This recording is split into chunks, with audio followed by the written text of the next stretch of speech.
Says you're live and all that good stuff. Yes? You can talk now, Tony. It's not like, you know. Welcome, guys. Welcome to the Happy Oyster Show. I am your host, Bart Burke. And we are at the Oyster Cave. We got the angry Damon that's not so angry this week. Right. Freddie Lever. The man, the myth, the legend. That's it. The angry Damon. And we got Skipper T behind the camera today. We're having a blast. We have no sponsors today. The sponsors are ourselves. So we're making cages all week long. Isn't that the truth? What's that? Isn't that the truth? What, the sponsors?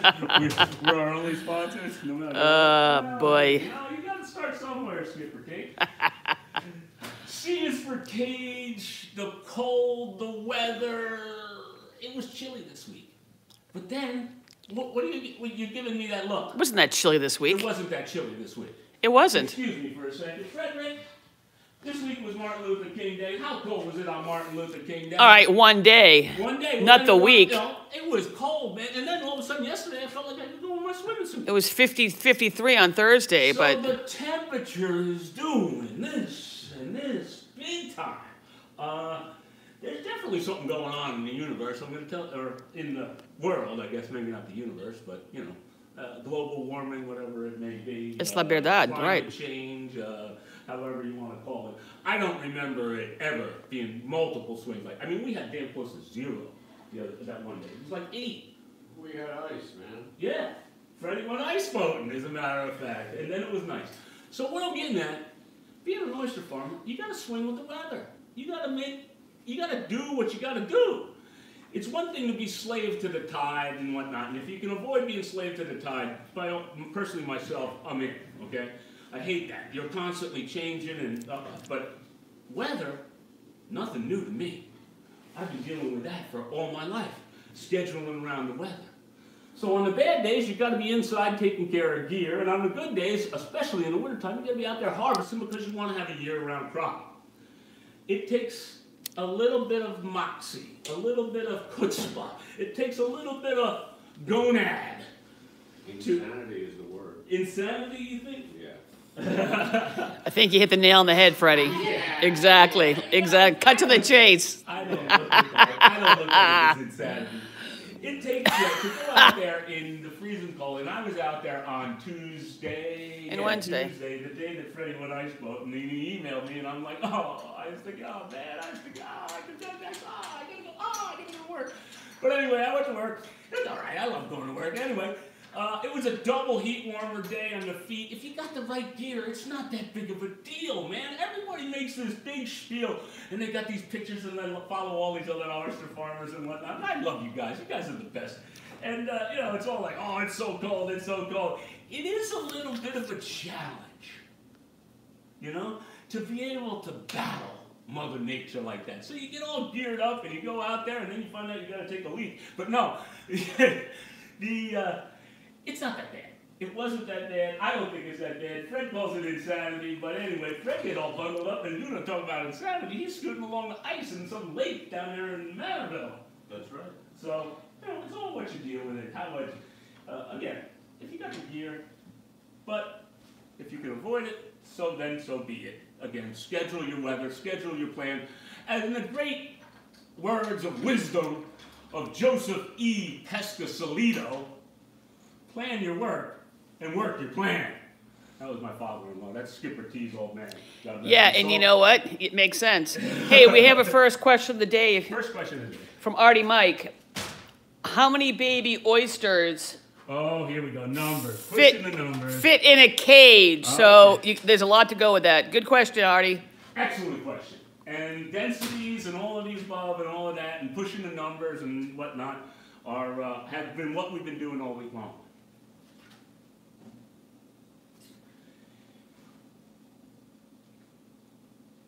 Cage where you are, your environment, how rough it is, how much flow, what you're doing, how well you take care of them. There's a lot of different things that go into density and figuring out density. Food source. Food source, exactly. So, even if you ask the hatchery people or this one or that one, everybody, there's so many different variables that you have to figure it out. So we need a baseline of where we're going to be. Our goal is on this complete cage right here, we're looking for 1,000 oysters, 500 in front, 500 on the bottom, period. We were going to go triple. We've been changing. Again, you have to adopt to change. We've been changing our modification on our cage. We've been changing the size. We've been changing. And that's the beauty of being where we're at and doing what we're doing. We can change and have multiple different systems on that first year. So I know you guys are all pushing the numbers and saying, well, if you got X, Y, Z, and you got 500 in there and 500 in here, and that's 1,000, and you got 100 of these cages, that's 100,000. So you're going to need 1,000 of those cages to do 1,000,000, and then 1,000,000, and it goes on and on and on. And I understand. You guys are pushing the numbers, and you guys want to see. I'm going to tell you straight out, and I'm going to cut right to the chase. First year, we ain't making any money. Zero. Bing. 1 year from today, it's going to get thrown right back into the company, whatever we do manage to get muster up. But a year from now, you're going to have a really good indication of where you're going in the following year. You're going to be able to start to figure it out. Then a year from now, I'm going to tell you exactly where our densities were, what worked, what size. Again, we're talking about different cages. We might do a triple on top of here. We have the capabilities of manufacturing whatever we need. Not a lot of farms have that capability. Our new machine, which we'll get into that in half a second about our cages and where we're going with our densities, is something else. We've got a cage that's double the size of this as well, in stock, made. That was our first cages that we were made, and we might use them. Not might, we probably will, with a little bit smaller seed, so that we don't have to hold them up as big. There has been talk. So we got the big size, you got this size, and then we talked maybe about doing something like this direct on the bottom. This is just a bag, a poly bag you get from your catch and supply. Hog rig it together, you make it up, boom, boom, boom, you put some, and this could be also Way cheaper than wire. way cheaper than wire. I don't know how durable it is and how beaten on it, but again, you're going to have a lot more of these because you're going to put less in these. Does that make sense? So there's a lot of different variables on what goes on. That's where I'm at. Right now we are at 56 trays like this. So we have roughly 25 setups like this at the present moment. 1/4 of what we need. 1/4 of our goal for this coming up season. Right.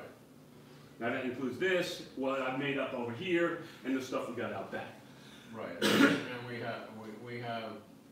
we have the first generation cages when we didn't know what we were doing. Then as we started to evolve, we evolved into what we have here, which we. This is about to evolve again right here in a minute. I'm going to show you what we're going to do. Yeah, but we evolved the legs. We evolved the center divider on the bottom cage. We divided how we folded the wire so that we don't have the little sharp nubs on the end to cut you. So we're adopting to change and figuring it out as we go. Yeah. And Adapting. We're probably going to get rid of this bungee cord. We're probably going to go to rubber. You might want to come down here for a second, Tony, because it might get a little bit complicated. You know, ultimately we're going to have the best cage that's made.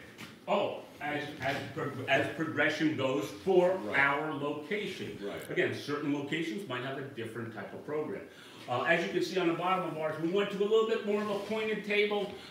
Is this going to dig in? Well, no, because our area is gravel. Rocky, yeah. Gravel and sandy and rocky, and it's just going to sit on top. Hold it right there, hold it right there, hold it right there. Let me see the angle. Okay. Okay. The latch system. This is a piece of scrap. Okay? We don't And waste nothing. this, I don't like this because I might have made these before. I really don't like those. Why? Because it's tough on the hand. And plus, I don't think it's quite wide enough. Now, I've got this. This is, again, here we go. We can modify and use Scrap. and do what we can and see what works good. Now, this has a factory edge on the bottom of this, so I could use this on the top instead, as well as maybe bend it over. I want it a little bit fatter because here's another thing I'm a little concerned about with this latch system here. Depending upon the bridle that we do, there is a possibility here, because this one isn't over far enough, that an animal could get out of here. Could. Pretty unlikely, but it's possible. Again, how would it maybe come out? maybe the bridle broke as you're humping it up on the boat. Yeah, that maybe, looks like. Maybe it gets tilted on the side. Who knows what? But it's probably the animal would escape when we jock the cage, meaning move it, do whatever we got to do. So we got to be prepared. We got to always be thinking the elements, what's going to chafe, what's going to be ease, what's going to be simple. And again, the reason I think I love this whole program is it's all about the systems. Way back when I was a young boy. We're gonna make a little tool that looks like a bailing hook that has a hook on it, and we're gonna hook it on this wire thing, and we're not even gonna touch that wire with our hand. I hope. That's a good idea, but we got to make it a little bit wider. Well, Maybe a little wider. yeah, but you can hook it right in here into the mesh and pull it with a little tool and a long hook.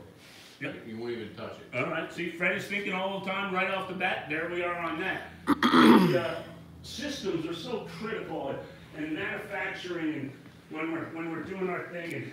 And again, we can build our own. By the way, if anybody needs help with a wire or any other oyster farmers that are watching and they need help, I'd be more than happy to help them and show them. They're more than, come on over.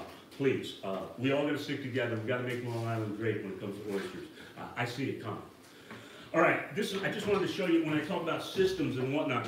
When we were talking before, the roll comes off. We do 52 inches. We set up gauges and we set up stuff so that we can measure it accordingly with a pin and a pin. This is for the body. This happens to be for the gauge for the top. Here's a rough cut, the finished cut, right? And here's for the leg and the center. And what would happen, here you go, T. You would put this on the edge like, oh, wait a minute, oh, sorry, let me turn it around. This goes onto here like this, and then you would come up to here. So I cut right here, boom. If it's for a leg, if it's just for a bottom, a centerpiece, I cut it right here. So that way we know where we're going and make it idiot-proof so you're not constantly measuring, because you got to make 100,000,000 of these damn things, right? So the biggest thing we had going on was the body. And again, I made a big, big epiphany, if I told you guys last week, that we can make it out of one piece. One piece. The whole thing is made out of one piece. These are not riveted yet, I mean hog riveted, but you get the idea. You go berserk looking at this stuff after a while too, but you get the idea that that's going to go together like that, right? But it's all one piece. So now you got to cut out little notches. So the wire comes off, ka-chunk. We keep ka-chunking it, ka-chunking it, ka-chunking it, get it into the gauge, boom, bada boom, comes over to the side, next spot, then it comes over to here, right? So now here's my new fancy little gauge, right? Check this thing out. So the big piece of wire that's going to be the body would fit right there. Here it is, here on here. Here comes the fun part, T. What you would do, again, we have a nip or cutter. You hold it down on here, you line up the bottom here, right? You have your two sleds here, bada boom, bada boom. And you're gonna cut it right there, and you're gonna cut it right there. So you go boom, boom, boom, boom, boom, boom, boom, and out comes the piece. I'm going to work. Nice hair. When'd you do that? She didn't do it for me. Wow. That was a waste of time and money. What, last night? Sorry to hear that. Love you, Al. She got out. She was out last night. First concert. You hear that? Concert. Wasted time. We could have told her that, but she's got to experience it herself. Yeah, Where was it? Farmingville. You regret only what you never tried. To a question back there, so. All right. So anyway, these are the pieces that are coming out of that body. But I had to make it so that we can do this like hundreds of them and thousands of them, and I don't have to think after a while, you know? So you just put it on there, snip here, whoop, snip down to here, snip to here, whoop, done, done, done, next. And Down just there keep too. on doing In this here side, as well. and you gotta do both ends. You get the idea. So you just got to continually do masses, and it's the same thing when it comes down to the oysters themselves. When you're processing them and or handling them and or conditioning them and or harvesting them. So again, if you can, I try to use any kind of mechanical advantage we possibly can. So did I answer the question, how many and how hard and how what, blah, blah, blah. I want the cold, I want the cages, I want the where we're at. We're kind of banging it out. We got to go up to Catch and Supply next week. I think we need a little bit of rubber. We want to. Oh, that's what I was talking about. The rubber bungee cord. Bungee cord apparently doesn't last too long in the ocean. I would think not with the salt water And the temperature and the weather and the so we're sun. going to be switching this up to rubber. I don't know. We'll find out. We got to go get some rubber. I want to go up and talk to him. I want to get some rope. We'll get some rope because we need bridles. Bridles are coming up next. We're just moving along, man. Frederick! Yeah, What do you got for me? You got some questions over there. I see them popping up. I'm just answering a few questions. You got anything good? On the screen, I got nothing good. On the screen, you got nothing good? Well, they wanna know if hurricanes bother oysters, and they don't. Oh, that was a question. What happens when hurricanes come? And what does an oyster farmer have to do? All right. Nothing if your stuff's on Anticipation of a hurricane. What happens? If your stuff floating around in the bay, you're gonna be looking for it. Yeah, you're going to be in trouble. If you're going with the old system, the system of the floats and the cages like we do, but again, it's code right now to have your stuff on the bottom. But during the hurricane season, which is, late August is when it starts, you got to be prepared. And late August, the hurricane coming in September would be terrible. And you're going to be hustling to either sink them or get them off the plot or whatever, or depending upon where you are, possibly you know which way the wind is going to be coming from, so you know general vicinity of the bay where it's going to be. It's not like it's going out to sea. We're in an enclosed bay area. There is, it's possible that it could go miles, and it's possible that you would never find it again. But again, you go around and Yeah, your cages are going to be marked. What's that? Yeah, your cage. Yeah. Your cage should be marked. Absolutely. We had a question that came in on the email about a tag on your tray. Absolutely. We Yeah. got a tag on there. There's a company that makes them. They're little plastic embroidered. You get them made up. They're fairly cheap. It's like a tie wrap type of thing, and you can zip tie it right on there. That way, if somebody does find it, hopefully they're going to be honest and they're going to say, "Hey, man, I got your cage," and you're going to say, "Thanks so much." And you're going to give me 50 oysters, and you're going to say, "See you later." Yeah, but they're not gonna find our cages, because they're not gonna go anywhere unless somebody robs them. If they rob them, they're gonna have a problem. Yeah. That's the whole. That is where it's at. I mean, our cages We won't should even not go be with what kind of going problem they're going to anywhere. have. Now, it could be possible that ice could have something to do with it, but again, our system, trying to make it as bulletproof as possible and as least intrusive as possible, which seems to be a situation that we're dealing with, and that's a whole nother show about NIMBY. But I want it to be a win-win for everybody. Everybody. I want all of the yachting and the boating people. I want the water skiers. I want the oyster farmers. I want the baymen. I want everybody to be happy. We're not gonna have any obstruction in the water to bother anybody. Exactly. And that is my business plan. That is my model. Right. There's plenty for everyone to enjoy and respectful. Very little showing at the present moment. Now, when we grow and we get to a position and everybody is loving oysters, maybe we would put out some floating cages, and we still might put out some floating cages, and who knows? But right now, our plan is to be as least intrusive as possible. Quick question. What's the shelf life of an oyster? Shelf life of an oyster, what? When harvested, or go answer once harvested, what's like an oyster, what's the time frame, how long, Under the right temperature, months. Yeah, and what is the range of temperature? out of the water. Above freezing. 34 would be nice. 34 to what? 34 to 40 would be really, really sweet. And it would stay for a long They'll live for time. months. They'll live for months in In the the refrigerator. I would So say- 34 to 40 degrees, they can live, but they're not necessarily growing because they're not in water. No, they're definitely not growing. But they can live for months at 34 to 40 degrees, Yeah, okay? 2 weeks in the refrigerator, you take them out and open them, they're just like you were when you put them in. Yeah. Okay. Yeah. 2 weeks in refrigeration is you're still within, well, again, the key to this whole thing, Tony Joe, and you learned this, is temperature. And then another quick question, I'm trying to catch what I can't going across here.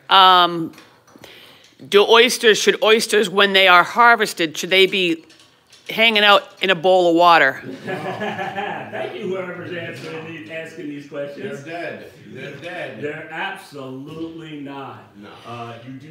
They do not need, that's a good question. Because of why? because you do not want them eating their own shit. And you don't want them eating totally fresh water, because it'll kill them. Oh, yeah, salt, Yeah. if it's not, you know, Brackish or salt. yeah, it's gotta be salt water. But on the other side of the coin, you know, the fishmonger, our fish guys, they always say the summer people come out and they get the lobsters, right? And they're like, to keep the lobsters alive, they fill up the bathtub and they put the lobsters in the swimming pool in the bathtub just to keep them alive while they're Right, direct ice will kill a lobster.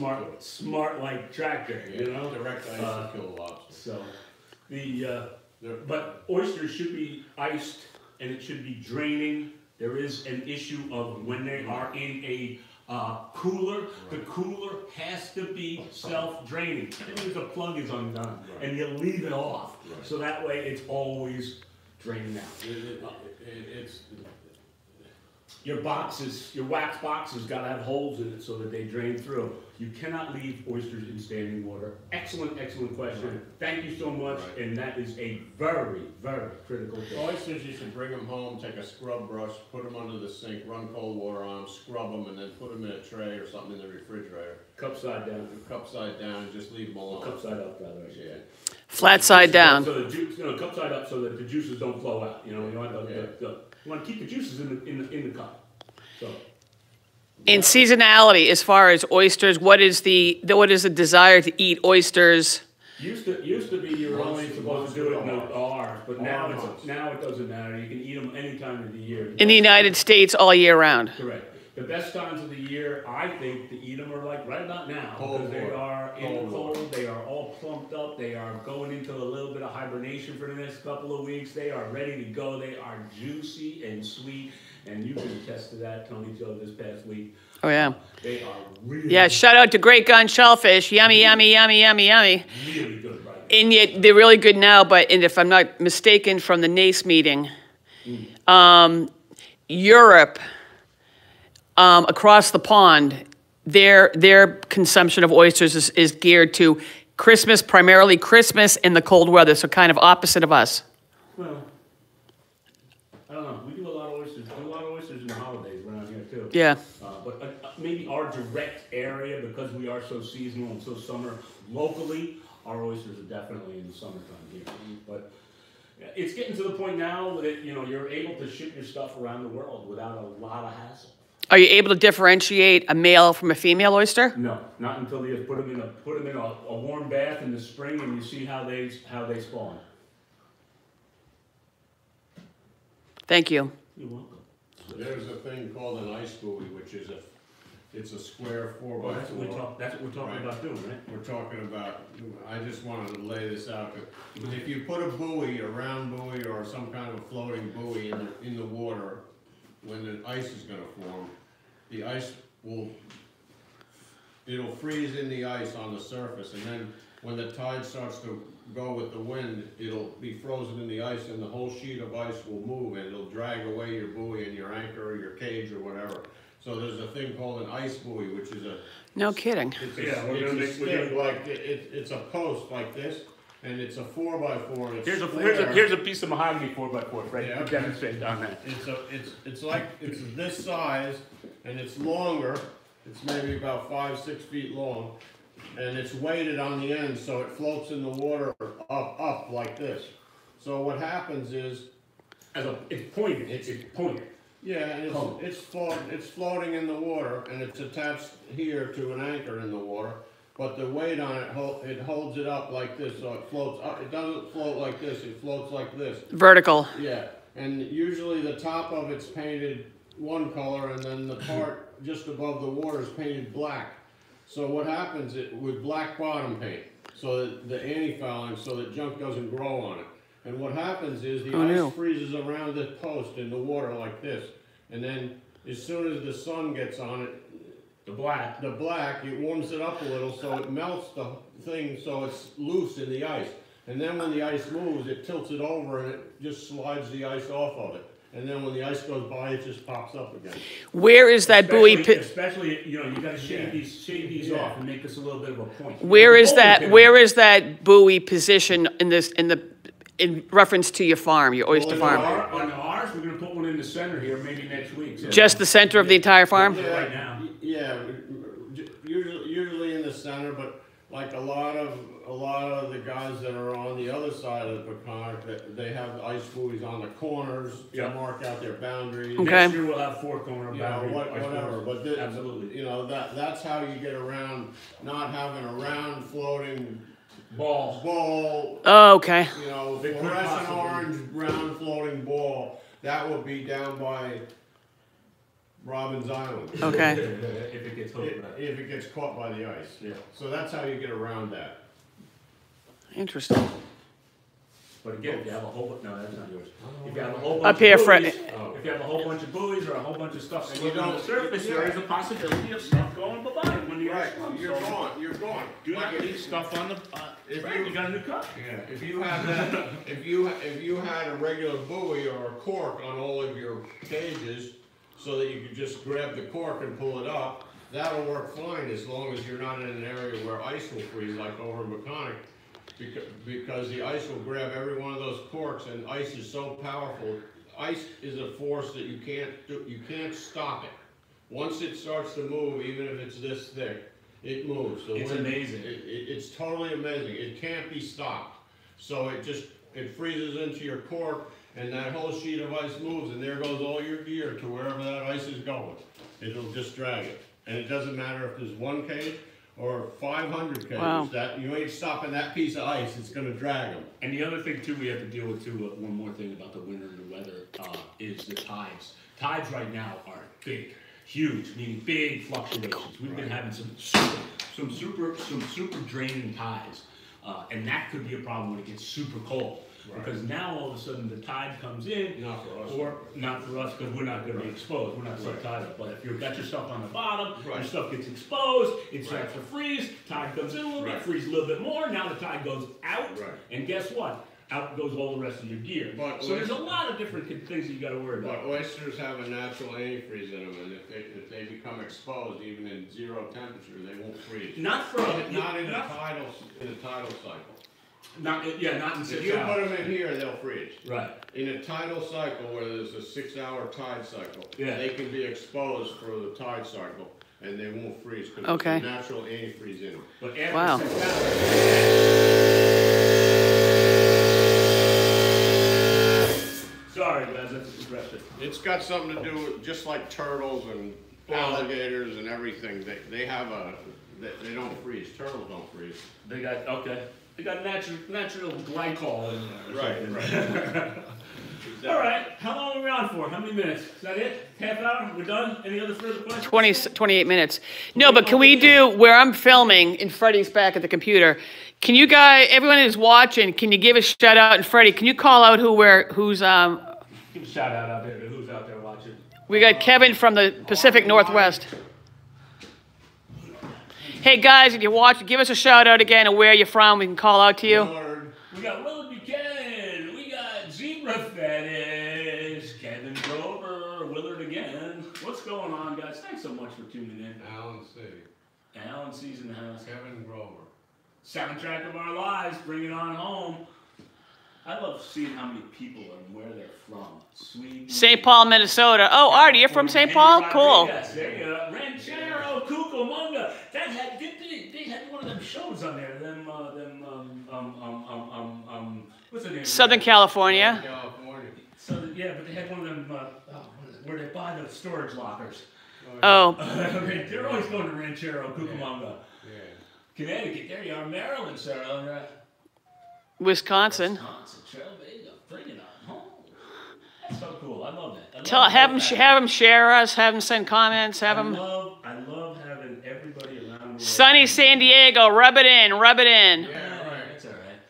Zip is in the house. The Patriots game next Sunday. You got it, Zip. You got it, Zip. Atta boy. The big super duper ball. America's team. Calvin's in the house. There you are. All right. What are freshwater sailfish? What is a All I know saltwater about it, festival? all I know- Cockles.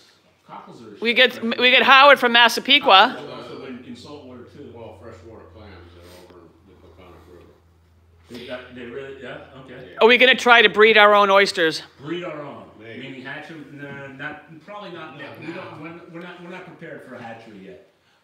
We have the capability, because we have water access and we know how to do it. Well, yeah, it's pretty involved. We could have a stab at it. Hey, tell them about the logo. Give them a logo update. Oh, logo update. Logo update. Yeah, we got a logo update. Tony Joe's got the logo going on. I don't know how to, I can't. Well, we're gonna, it's, Give me the damn camera and you do the logo update. Yeah. no, but I'm just saying, we're gonna show them with a shirt. Okay. Or a business card, probably a business card first, because we're just, Yeah. yeah, we're close, guys, finally. It might actually be next week, mate. Next week, I don't know. We'll see. I can't let it. It's coming close, like within weeks. All right. The picture looks good on the camera. It's not bad. All right, I got nothing more. You got anything more, Fred? Not really. Not really? How about unreally? As my father would say.